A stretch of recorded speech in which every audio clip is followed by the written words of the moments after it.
జిల్లా మంగళగిరి మండలం ఎర్రబాలెంలో దివంగత ముఖ్యమంత్రి వైఎస్ఆర్ విగ్రహాన్ని మంగళగిరి ఎమ్మెల్యే ఆళ్ల రామకృష్ణారెడ్డి ప్రారంభించారు.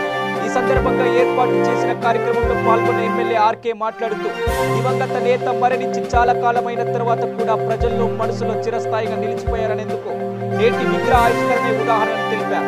ఆ దివంగత ముఖ్యమంత్రి ఆశయాలకి నేటి జగన్మోహన్ రెడ్డి ప్రభుత్వం అని నాడు రాజన్న ఏ పథకాలను ప్రజల్లోకి వెళ్తున్నామని తన తండ్రి పేరు మాదిరిగానే తాను కూడా చిరస్థాయిగా ప్రజల్లో ఉండాలనేది జగన్మోహన్ రెడ్డి ఆశయాన్ని ఆర్కే తెలిపారు. ఈ సందర్భంగా విగ్రహం ఏర్పాటుకు కృషి చేసిన బండారు సత్యకుమార్ను అభినందించారు. గ్రామ కమిటీ అధ్యక్షులు గుండాల శ్రీనివాసరావు, పలువురు నాయకులు, విగ్రహ కమిటీ సభ్యులు పాల్గొన్నారు.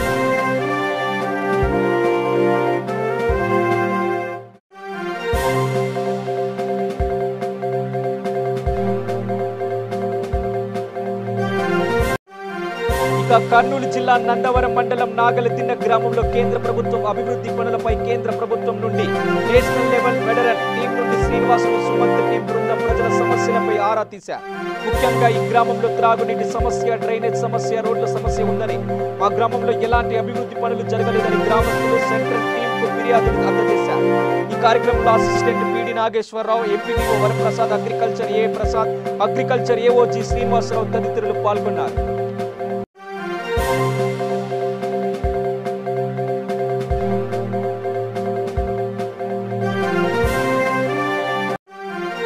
రాజన్న సిరిసిల్ల జిల్లా వేములవాడలో నిన్న స్కూల్ బస్సు ప్రమాదంలో చనిపోయిన 3 పిల్లల ఆత్మకి శాంతి చేకూరాలని అఖిలపక్ష విద్యార్థి సంఘాల ఆధ్వర్యంలో వేములవాడ పట్టణంలోని ప్రభుత్వ పాఠశాలలో మౌనం పాటించి తదనంతరం చెక్కపల్లి చౌరస్తా తెలంగాణ తల్లి విగ్రహం వద్ద రోడ్డుపై రాస్తారోకో చేశారు.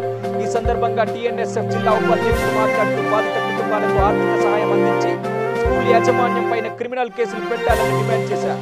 ఇదిలా ఉండగా దీనికి కారణమైన పాఠశాల బస్ డ్రైవర్ యాజమాన్యంపై కేసు నమోదు చేసి పాఠశాలను సీల్ చేసిన అధికారులు విద్యార్థుల మరణానికి కారణమైన వాగేశ్వరి స్కూల్ యాజమాన్యం పాఠశాల బస్సు నిర్లక్ష్యంగా నడిపిన డ్రైవర్ రఫీల్ పై ఇక 304, 337 సెక్షన్ల కింద కేసు నమోదు చేశారు.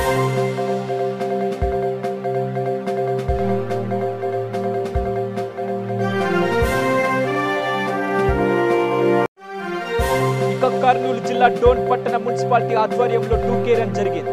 కేఎన్ఎల్ రెడ్డి మాట్లాడుతూ ప్రత్యేకంగా నరేంద్ర మోడీ ఆదేశాల మేరకు కార్యక్రమాన్ని నిర్వహిస్తున్నామని, ఫిట్నెస్ అవేర్నెస్ కోసం దీన్ని చేపట్టడం జరిగిందన్నారు. దాదాపు 2000 మంది విద్యార్థులకు పైగా ఈ కార్యక్రమంలో పాల్గొన్నారు. మాటూల్లో పాల్గొన్న విద్యార్థులకు మొదటి వచ్చిన వారికి బహుమతులు ఇవ్వడం జరిగింది.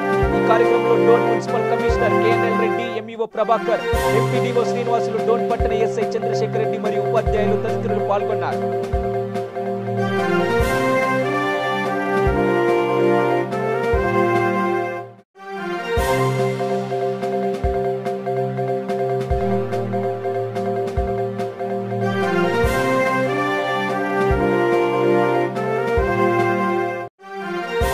రాబోయే వినాయక చవితి పర్వదినమును మట్టి వినాయక ప్రతిమలతో పూజించి పర్యావరణ పరిరక్షణకు పాటుపడదామని కమన్పూర్ ఎంఆర్ఓ పి రామ్మోహన్ రావు పిలుపునిచ్చారు. జిల్లా పరిషత్ ఉన్నత పాఠశాల కమన్పూర్లో విద్యార్థులకు నిర్వహించిన మట్టి గణపతి ప్రతిమల తయారీ కార్యశాలకు ఆయన ముఖ్య అతిథిగా హాజరయ్యారు. ఈ సందర్భంగా మాట్లాడుతూ విద్యార్థులు విష రసాయనాలతో కూడిన ప్రతిమల స్థానంలో మట్టి వినాయకులను పూజించి పర్యావరణ పరిరక్షణలో పాలు పంచుకోవాలన్నారు. ప్రతి ఒక్కరూ జల, వాయు, శబ్ద కాలుష్యం లేకుండా ఈ చవితి పండుగను జరుపుకోవాలన్నారు. ప్రధాన ఉపాధ్యాయురాల అధ్యక్షతన జరిగిన ఏ పాఠశాల విద్యార్థులు మరియు తదితర ఉపాధ్యాయులు పాల్గొన్నారు.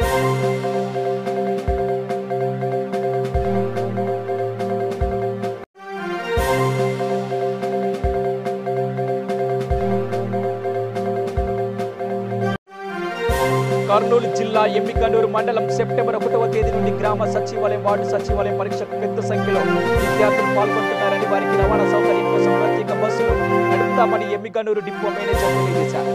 రాష్ట్ర ప్రభుత్వం నివేదిక ప్రకారం ప్రతి విద్యార్థి కూడా గంట ముందే పరీక్షకు హాజరు కావాలని డిపో మేనేజర్ విద్యార్థులకు మీడియా ద్వారా తెలియజేశారు. 25 నుండి 30 బస్సులు సర్వీసులను అందుబాటులో ఉంచుతామని, విద్యార్థులకు ఎలాంటి అసౌకర్యం లేకుండా ట్రాఫిక్ సిబ్బందిని ఏర్పాటు చేస్తామని తెలియజేశారు.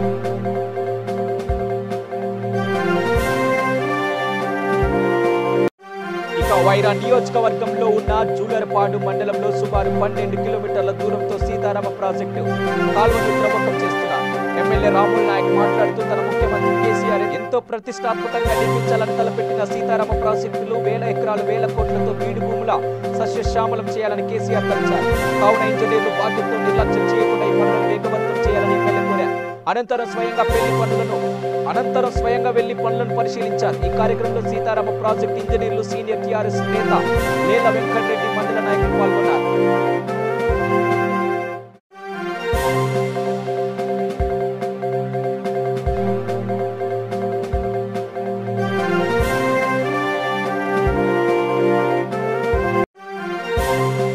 కర్నూలు జిల్లాలో ఉల్లి కొనుగోలు చేయడం లేదని, సరైన ధర కల్పించలేదని రోడ్డెక్కి నిరసన వ్యక్తం చేశారు. ఉల్లి రైతులు మార్కెట్లో ఉల్లిపాయలు నిలిచిపోయాయని, అధికారులు కావాలనే కొనుగోలు చేయకుండా తాత్సర్యం చేస్తున్నారని ఆవేదన వ్యక్తం చేశారు. ఉల్లిపాయలు కొనుగోలు చేయాలంటూ కొత్త బస్టాండ్ ముందు రోడ్డెక్కి బైఠాయించారు.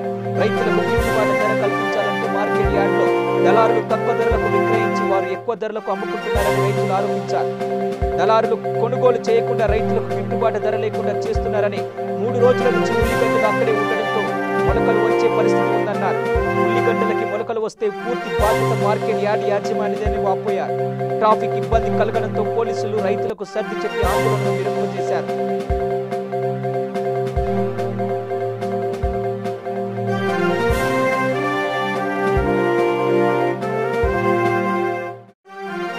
గుర్రంగూడలోని తెలంగాణ గురుకుల మైనార్టీ బాయ్స్ పాఠశాలలో విద్యార్థులకు దుస్తులు మరియు బ్యాగులు పంపిణీ చేశారు. కేజీ నుండి పీజీ వరకు ఉచిత విద్యను అందించడమే ప్రభుత్వం వచ్చాక అన్ని కులాల వారికి స్కూల్ ఏర్పాటు చేస్తారన్నారు. ప్రభుత్వం ఒక్కొక్క విద్యార్థికి ₹1,00,000 చొప్పున ఖర్చు చేస్తుందన్నారు. తన వరకు వచ్చి ఈ ఒక్క పాఠశాలలో చదువుకోవడానికి తమ పిల్లలకు సీట్ కావాలని తల్లిదండ్రులు అడుగుతున్నారని, గురుకుల పాఠశాల ఏర్పడ్డాక చాలా మంది ఇందులో చేరడం జరిగిందని మహేశ్వరం ఎమ్మెల్యే సబితా ఇంద్రారెడ్డి అన్నారు. ఈ కార్యక్రమంలో మాజీ కౌన్సిలర్ గుర్రం సాయి, కొలంజ రాజవర్ధన్ రెడ్డి, సత్తిరెడ్డి, తుఫాన్ రెడ్డి మరియు స్కూల్ ప్రిన్సిపల్, ఉపాధ్యాయులు పాల్గొన్నారు.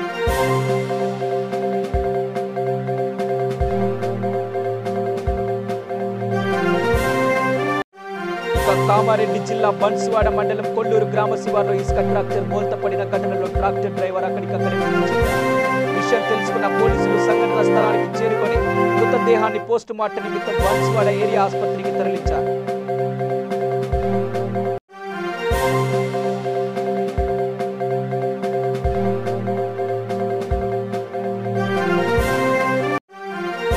నారాయణపేట జిల్లా దామరిగద్ద మండలంలోని ప్రజా పరిషత్ కార్యాలయంలో సర్వ సభ్య సమావేశం జరిగింది. ఈ సమావేశంలో వివిధ శాఖల సంబంధిత అధికారులు వారి అభివృద్ధి మరియు సమస్యలపై ఉన్నతాధికారుల సమక్షంలో చర్చించుకోవడం జరిగింది. ఈ సమావేశంలో భాగంగా MPP Narsappa, MPTO Sandeep, ZPTC Lavanya, EO PRT Ramana, వివిధ గ్రామాల సర్పంచులు, ఎంపీటీసీలు పాల్గొన్నారు.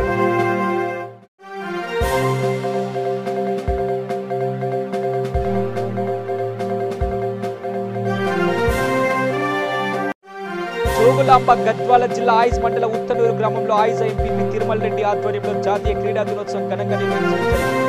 ఈ కార్యక్రమానికి జిల్లా కలెక్టర్ శశాంక్ ఆత్రేయ.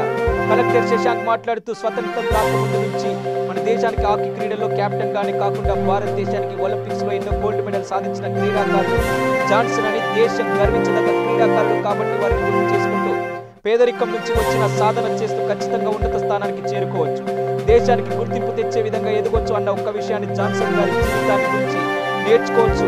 అది గుర్తు చేసుకోవాల్సిన ఉద్దేశంతోనే కేంద్ర ప్రభుత్వం ఈ జాతీయ క్రీడా దినోత్సవాన్ని మన ముందుకు తీసుకురావడం జరిగిందన్నారు. ఐజా మండలంలోని అన్ని పాఠశాల పిల్లలు అందరూ ఇక్కడికి ఒక వేదిక కిందకు చేరి క్రీడలలో పాల్గొనడం చాలా సంతోషంగా ఉందన్నారు.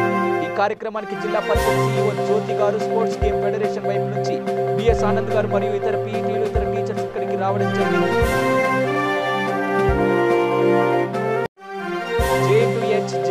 జేఎన్2హెచ్ ఐకాస కమిటీ ఆధ్వర్యంలో జేఎన్2హెచ్ యూనివర్సిటీ హైదరాబాద్లో రాజన్న సిరిసిల్ల జిల్లాలో జరిగిన వాగేశ్వరి స్కూల్ బస్సు ప్రమాదంలో 3 విద్యార్థులు మరణించారు.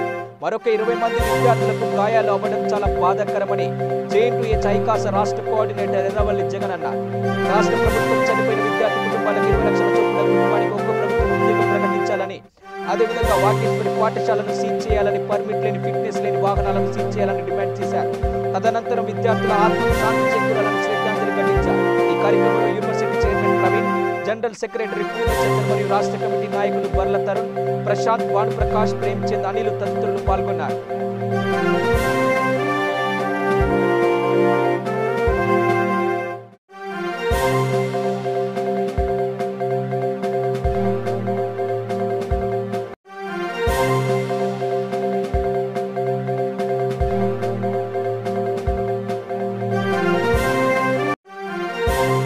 పంటను ఎంఎస్పీలో చేర్చి 15,000 మద్దతు ధరతో పాటు రైతులకు ఎర్రజొన్న విత్తనాలు అందించి ఎర్రజొన్న పంటకు 15,000 మద్దతు ధర ఇచ్చి ప్రభుత్వం కొనుగోలు చేయాలని రైతులు డిమాండ్ చేశారు. నిజామాబాద్ జిల్లా ఆర్మూరు పట్టణంలోని పర్యవేక్షక భవనంలో పసుపు రైతు కమిటీ నాయకుల సమావేశం జరిగింది. స్థానిక ఎమ్మెల్యేలు, మంత్రులకు పసుపు బోర్డు ఏర్పాటు దిశగా వినతి పత్రాలు ఇస్తామని తెలిపారు. రైతుల డిమాండ్లకు రాష్ట్ర ప్రభుత్వం స్పందించుకుంటే సెప్టెంబర్ 4 నుండి పసుపు రైతు కమిటీ ఐక్య కార్యాచరణ ప్రారంభిస్తామని, ఇందులో భాగంగా గ్రామ స్థాయి నుండి ఉద్యమాన్ని ఉధృతం చేస్తామని స్పష్టం చేశారు.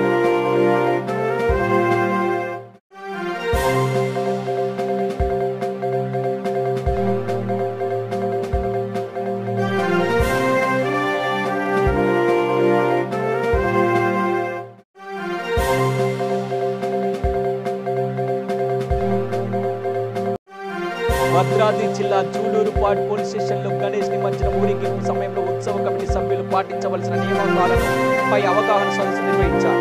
ఈ సందర్భంగా గణేష్ ఉత్సవ కమిటీ సభ్యులను ఉద్దేశించి సర్కిల్ ఇన్స్పెక్టర్ రాయాల వెంకటేశ్వరరావు మాట్లాడుతూ, సెప్టెంబర్ 2వ తారీఖున వినాయక చవితి పండుగ రోజు నుండి గణేష్ నిమజ్జనం అయ్యేంత వరకు ప్రతి ఒక్కరు పోలీసులకు సహకరించాలని, తగు జాగ్రత్తలు కూడా పాటించాలని, కావాల్సిన సర్టిఫికేట్స్ తప్పకుండా తీసుకోవాలని, పూజా కార్యక్రమాలు నియమ నిబంధనలతో నిర్వహించాలని, ఎలాంటి అల్లర్లకు తావు ఇవ్వకుండా ప్రతి ఒక్కరు సహకరించి భక్తి శ్రద్ధలతో పండుగ జరుపుకోవాలని, ఆ సమయంలో ఏమైనా జరగరాని సంఘటన జరిగితే డయల్ 100కి కాల్ చేయగలరని ఆయన అన్నారు.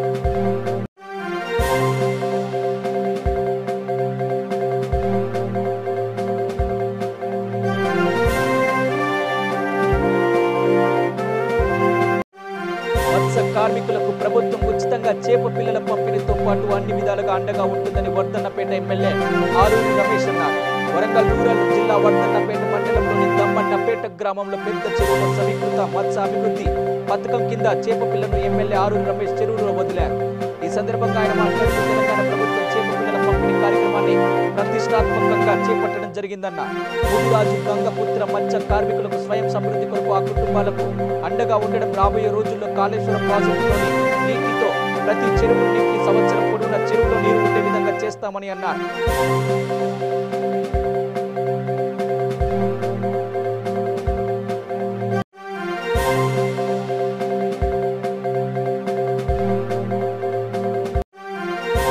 కర్నూలు జిల్లా డోన్ పట్టణంలోని స్థానిక పట్టణ గెస్ట్ హౌస్ నందు నూతనంగా నిర్మించిన పంచాయతీరాజ్ సబ్ డివిజన్ నూతన కార్యాలయాన్ని డోన్ ఎమ్మెల్యే ఆర్థిక ప్రణాళిక మరియు అసెంబ్లీ వ్యవహారాల శాఖ మంత్రి బుగ్గన్న రాజేంద్రనాథ్ రెడ్డి ప్రారంభించారు. ఈ కార్యక్రమంలో ముఖ్య అతిథులుగా నంద్యాల ఎంపీ పార్లమెంటు సభ్యుడు పోచ బ్రహ్మానంద రెడ్డి పాల్గొన్నారు.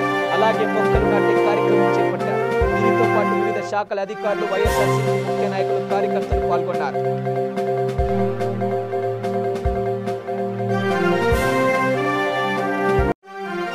కర్నూలు జిల్లా డోన్ పట్టణ సమస్యలను పరిష్కరించాలంటూ పెండింగ్ లో ఉన్న ఫీజు రియంబర్స్మెంట్ స్కాలర్షిప్లు వెంటనే విడుదల చేయాలని ఏఐఎస్ఎఫ్ఐ విద్యార్థి సంఘాల నాయకులు బంద్ను చేపట్టారు.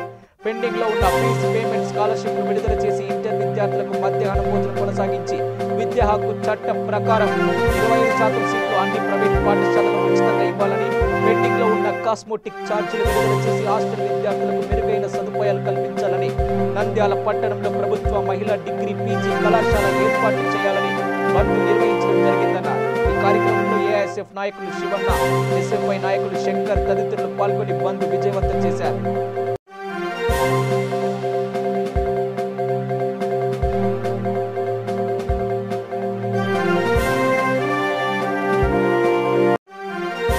వికారాబాద్ జిల్లాలో విద్యా వాలంటీర్లు భారీ ర్యాలీ నిర్వహించారు.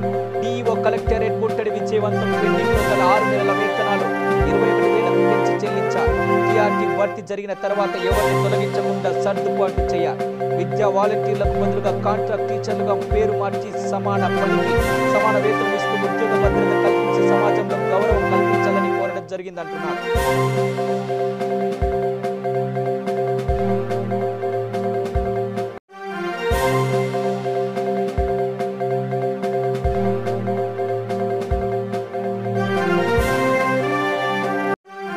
నిబంధనలు పాటిస్తూ గణేష్ నవరాత్రులను నిర్వహించుకోవాలని వర్ధన్నపేట ఏసీపీ మధుసూదన్ సూచించారు. వచ్చే నెల 2వ తేదీ నుండి వరంగల్ పోలీస్ కమిషనరేట్ పరిధిలో ప్రారంభమయ్యే గణేష్ నవరాత్రి ఉత్సవాలను దృష్టిలో పెట్టుకుని ఉత్సవాల సందర్భంగా ఏర్పాటు చేసే మండపాల వద్ద ఎలాంటి అవాంఛనీయ సంఘటనలు జరగకుండా ఉత్సవ కమిటీలు చేపట్టవలసిన భద్రతా చర్యలు తీసుకోవాల్సిన జాగ్రత్తలపై వర్ధన్నపేట ఏసీపీ మధుసూదన్ గణేష్ నవరాత్రి ఉత్సవ కమిటీలకు మార్గదర్శకాలను సూచిస్తూ ప్రకటన విడుదల చేశారు. మండపం పరిసర ప్రాంతాల్లో ఏమైనా అనుమానాస్పద వస్తువులు గాని వ్యక్తులు గాని కనిపిస్తే Warangal police commissionerate WhatsApp number 9491089257 కు గాని సమీప పోలీస్ స్టేషన్ అధికారులకు గాని సమాచారం అందించాలని పేర్కొన్నారు.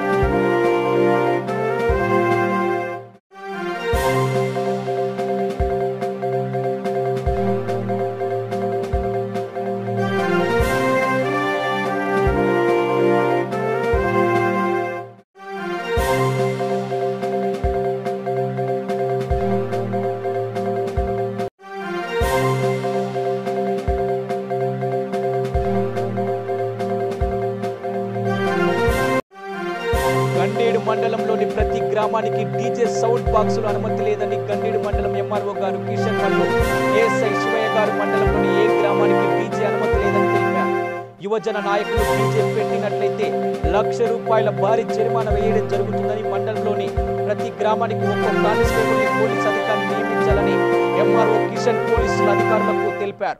డీజే యజమానుల దగ్గర డీజే పెట్టకూడదని వారి చేతి రాతతో వాగ్మూలం తీసుకున్నారు. పెద్దపల్లి జిల్లా విద్యాశాఖ కార్యాలయంలో DLMTగా ఉద్యోగిగా పనిచేస్తున్న ఏనుగందుల రమేష్ ఆత్మహత్యకు కారకులైన వారిపైన వెంటనే చట్టపరమైన చర్యలు తీసుకోవాలని, వారి కుటుంబంలో ఒక్కొక్కరికి ఉద్యోగం వెంటనే కల్పించాలని, 25 లక్షల నష్టపరిహారం చెల్లించాలని, వారి హత్యకు కారకులైన అధికారిని పైన చట్టపరమైన సస్పెండ్ చేయాలని, ఉద్యోగం నుండి సస్పెండ్ చేయాలని ABVP పెద్దపల్లి జిల్లా శాఖ డిమాండ్ చేస్తుంది. బాధిత కుటుంబ సభ్యులు మరియు విద్యుత్ శాఖలో కాంట్రాక్ట్ అవుట్ సోర్సింగ్ లో పనిచేస్తున్న అధికారులు చేపట్టిన ధర్నాకు మద్దతు తెలిపి ధర్నాలో పాల్గొన్న ABVP పెద్దపల్లి జిల్లా కార్యకర్తలు ఉన్నారు.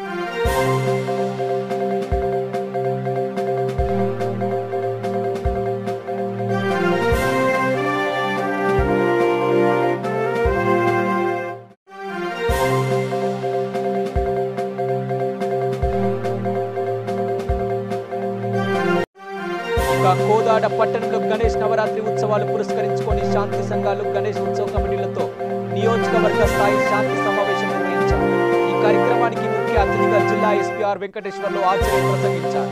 ఈ సందర్భంగా ఆయన మాట్లాడుతూ గణపతి ఉత్సవాలు అందరూ శాంతియుతంగా జరుపుకోవాలని, డీజేలను ఉపయోగించవద్దని అన్నారు. ఎవరైనా డీజేలను ఉపయోగిస్తే ₹1,00,000 వరకు జరిమానా విధిస్తామని, కేసులు నమోదు చేస్తామని అన్నారు. ఉత్సవాల ముందు రోజు మద్యం అమ్మకాలు, బెల్ట్ షాపులను మూసివేయిస్తామన్నారు. ప్రతి గ్రామంలో గణేష్ ఉత్సవ కమిటీ సభ్యులు అన్ని రకాల అనుమతులు తీసుకోవాలని, తగు జాగ్రత్తలు తీసుకోవాలని అన్నారు. కృష్ణా నదిలో నీటి ప్రవాహం ఎక్కువగా ఉందని నిమజ్జనం చేసేటప్పుడు అక్కడ ఉన్న అధికారులు సూచనలు పాటించాలని అన్నారు. ప్రతి గణేష్ మండపం దగ్గర విద్యుత్ విషయంలో జాగ్రత్తగా ఉండాలని సూచించారు. అందరూ మట్టి వినాయకుడిని ఏర్పాటు చేసుకోవాలని, పర్యావరణాన్ని కాపాడుకోవాల్సిన బాధ్యత అందరిపై ఉందన్న. ప్రజలంతా శాంతియుత వాతావరణంలో సామరస్యంగా గణేష్ ఉత్సవాలు జరుపుకోవాలని పోలీస్ శాఖ వారికి ప్రతి ఒక్కరూ సహకరించాలని అన్నారు.